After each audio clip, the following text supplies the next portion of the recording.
The Young Turks brought to you by Carbonite Online Backup. At this Allen West event, you know, you're supposed to give the questions ahead of time, and they get pre-screened, and they're nonsense, etc. Well, Nicole Sandler was in the crowd. She's a local talk show host, and she was tired of Allen West's nonsense pre-screened questions and his canned answers. This is a guy who actually ran on transparency, and then when it comes to an actual town hall event, he doesn't want to give transparency. He wants to do it his way, where he manufactures the whole thing. She gets a little frustrated by it. Let's watch what unfolded there in clip 10.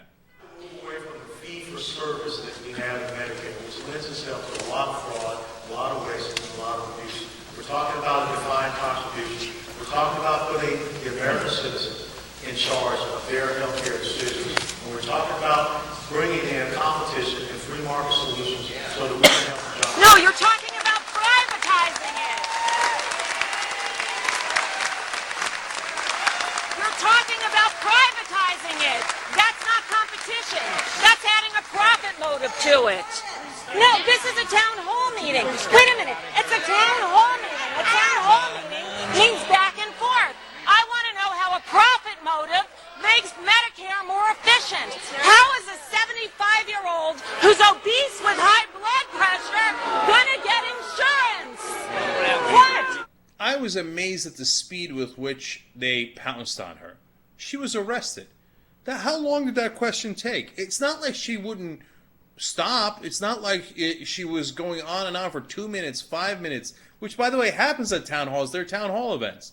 She shouted out a question in a matter of seconds, and a perfectly legitimate question about, hey, how does privatizing it help Medicare become more efficient? In fact, we've tried Medicare Advantage, where we did something similar, and it didn't work at all. It didn't make it more efficient. It's a great question. They're like, no, this is not what we do. We don't allow people to ask questions at town halls. What do you think this is, a democracy? No. You write out your questions, we throw them in the garbage, and then we pick out nonsense questions from our fans, and that's what we answer. That's not democracy. But put that aside. Even if you say, hey, she was rude, she shouldn't have done that, why is she being arrested? So now if we ask a question at a town hall event in a democracy, we get arrested? That's insanity. Let's watch how the rest of it unfolded now. I'm talking to the media. Can I get your name and badge number, please? Excuse me. Whatever you need to do. You need to leave. I'm out of here. Get your hand off of me! Do not leave. Get your hand off me! Get your hand off of me! You're under arrest. Oh my God. I have witnesses here, right? Very good. Do not turn around. Keep your hands behind your back. Everybody getting this, I hope? David, will you take my camera, please? Yeah. Sir, stay over there, please. Can I ask you what you're arresting her for? Yes, Sir, I want to know what you're arresting me for. Can I ask you what you, sir. can I ask you what you are arresting her after warning, sir. What? What a Excuse me, jerk. I want your hands off my bag. Please give it to him. That's my boyfriend. You don't have to say so right now. Oh, I don't have to say so. No, ma'am. I hope there's media here and you're getting all of this. I'm a constituent of Congressman West, and I came to a town hall meeting where I thought you were allowed to have back and forth. Why did you feel you had to interrupt him I and be wanted rude? to ask a follow-up to his question. I wasn't being rude, sir. But you were before he even answered the question. You were yelling out, and you were, I think I you're was doing harassing what? his wife. No, I wasn't. She was harassing me. How so? She grabbed my camera. I'm not talking to you. So now being rude at a town hall meeting gets you this police escort out. And then what was that vague thing he said about arresting her because she didn't follow his warning?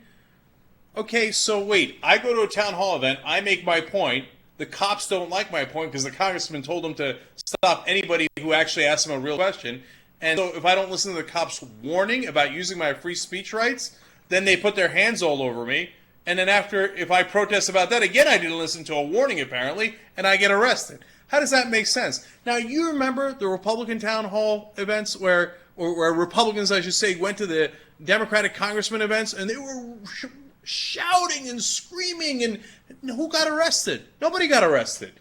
In fact, it was all over the news like, hey, look at this, the country's in a rage. They hate the Democrats. Aren't they so right? Now, when Democrats say, hey, wait a minute, let me ask a perfectly intelligent question about privatizing Medicare, you've been warned. You've been warned. This is no longer a democracy. So if you don't heed that warning, that's it. You're going to get arrested. You know, they sent her to the jail, and she was put in solitary confinement.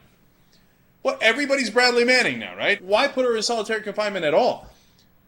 I guess the most dangerous people in jail are the ones that disagree with the government, that don't like what the government's saying. Then they get solitary confinement. But she says that when she was taken out of that, she got maced. Again, she had a difference with cops, and so boom, maced. Now, there's no tape of that. You know, you take her word or you don't. But given how the cops reacted here, I'm not at all surprised. This is back to the Bush era, you know, where you're not allowed to disagree with the government. It happens every time the Republicans gain control.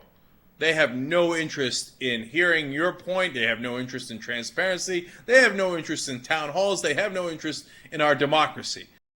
Eventually, you're going to have a computer disaster, your computer is going to crash, and you're going to lose all your files. But with Carbonite Online Backup, you don't have to worry about any of that because it automatically saves your files off-site. You can access all of your backed up files from any computer remotely, or if you want, you can also access your files through an iPhone or BlackBerry with Carbonite's awesome free app. Carbonite costs just $55 a year for unlimited backup for your PC or Mac. Think about it, that's less than $5 a month. Get a free trial at Carbonite.com by using the promo code TYT, and you also get 2 months free if you decide to buy.